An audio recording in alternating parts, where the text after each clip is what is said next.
Conductors podcast, and this is Chao Ting, your host. In today's episode, we are going to talk about what's next. This is a common question that I got asked a lot, and also the question that I asked myself over the years. So, what's next? What am I going to do? What do I need? Where do I start to get to the next step? If there is a next step. When I just started conducting, I just wanted to conduct. So I thought, if I wanted to study conducting, I need a teacher. So I found a teacher and paid for private lessons. And then I was like, okay, so what? So what's next? I learned some repertoire, learned some techniques, and what's the next? I'm still not a conductor yet. And then I realized I needed people to conduct. I need musicians to work with. And so I started going to masterclasses and went to conducting programs. Finally got a job, had my own ensemble, start guest conducting. But this doesn't come easy and this doesn't come as smoothly as it might look like from the outside. So today I'm going to share these 3 tips or more, so like 3 things to ask ourselves throughout our career and training to help us figure out, so what's next. A lot of time, a group of conductors would reach out to me asking me this question. They're usually people with a job conducting because they're an instrumentalist or because they are maybe, a collaborative pianist, a church organist. They have the chance to conduct an ensemble or to work with some musicians already. They usually want to know, do I need to apply for a conducting program? Do I need a degree just to show I can conduct? Or do I need to do something else? There is another group of conductors that often reach out to me who are maybe just starting out wanting to be a conductor or having some interest in knowing more about conducting. And they have the same question. Okay, I just wanted to start it. I just want to conduct. And where do I start? I believe there are 3 things that we should always consider, and these 3 things should be very balanced that will help our growing as a conductor and also help our career. These 3 factors are: 1, your musicianship.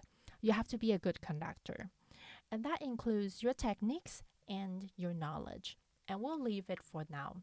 So you being a good conductor is number 1. You have to deliver. You can get on the podium because you have a good connection or because you know someone or just because they needed someone there beat. But if you can't deliver, the musicians know. You know. The audience know. Maybe the board member don't really know or the people hiring don't care, but you can be a fraud forever. So the first thing is, am I a good conductor? Am I continue becoming a better conductor? The second thing is we need to practice. Just like instrumentalists, they practice their instruments, singers learn their vocal techniques. We need to practice. So you need experience working with an ensemble. No matter it's a choral ensemble, it's an instrumental ensemble, you need actual live musicians to work with. You need experience. And the third thing is you need network. I'm talking about this very honestly. You need to know people. People need to know you because conducting is something a little more subjective. We can hear someone playing out of tune. We can hear someone's voice being louder than the other person. This person can sing higher or lower than the others.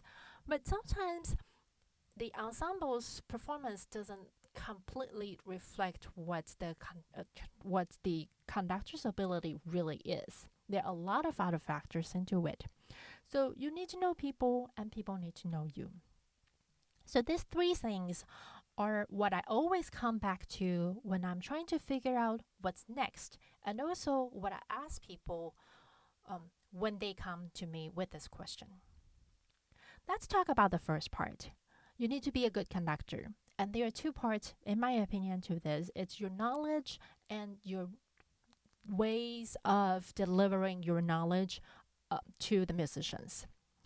The knowledge includes the score studies, your knowledge of the backgrounds of different styles, your rehearsal techniques and your people skills and all that. And the other side is conducting techniques, not just about your baton techniques, your hand, but also how you deliver, how you transform your ideas in your mind to influence those musicians in front of you.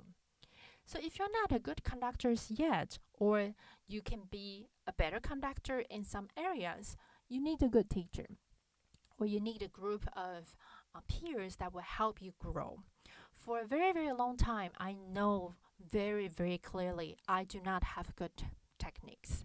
I'm a good musician to start with, so I usually compensate and I rehearse with other ways to help the musicians understand what I wanted, what I was hoping to achieve, but it wasn't through my conducting.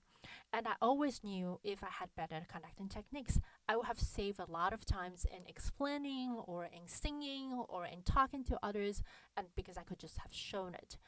But it's taken me very, very long time. It's taken me over 10 years to find the right conducting teachers for me.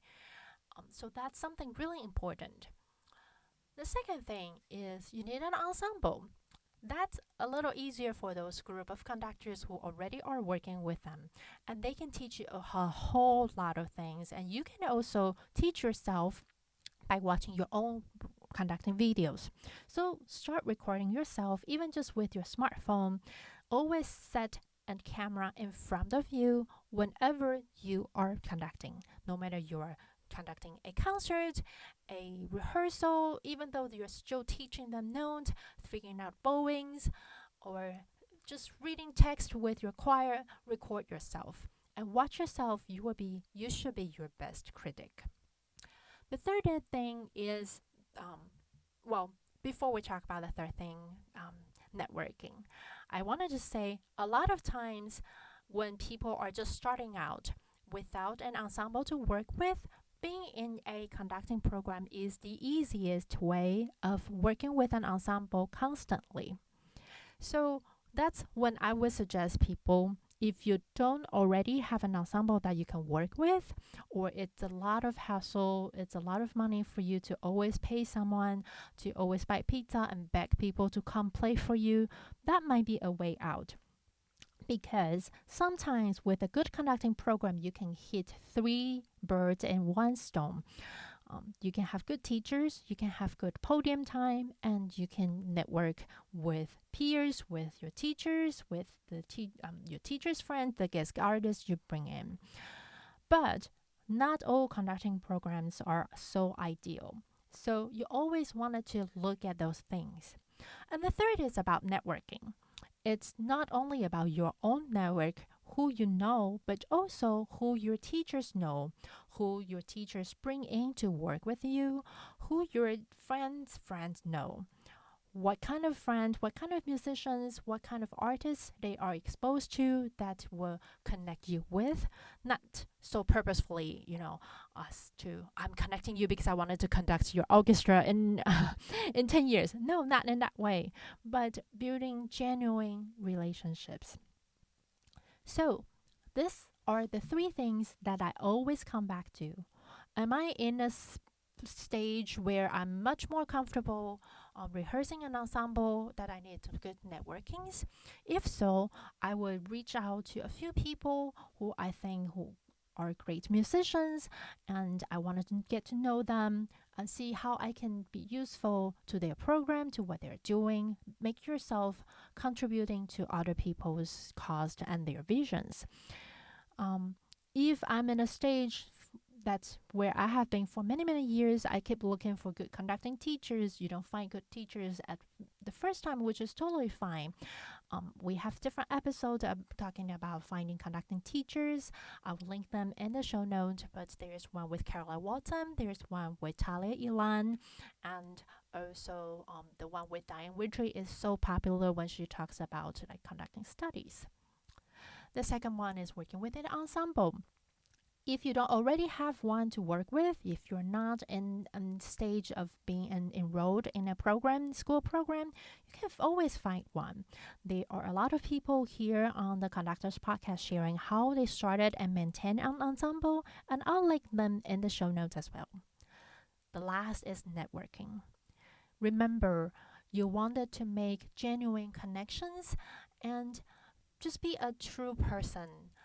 Elizabeth Askren talked about networking skills, and there were also bonus episodes when I asked 10 people what's their best networking tips that have served them well. People might reach out to their former teachers, or they might ask people who they have assisted. Okay, do you have project next year that I can continue assisting you? There are a lot of different ways to do this. But this is what I wanted to share with you today, the three things that I always come back to. And I hope this will also help you figure out what's next. See you next week. Bye for now.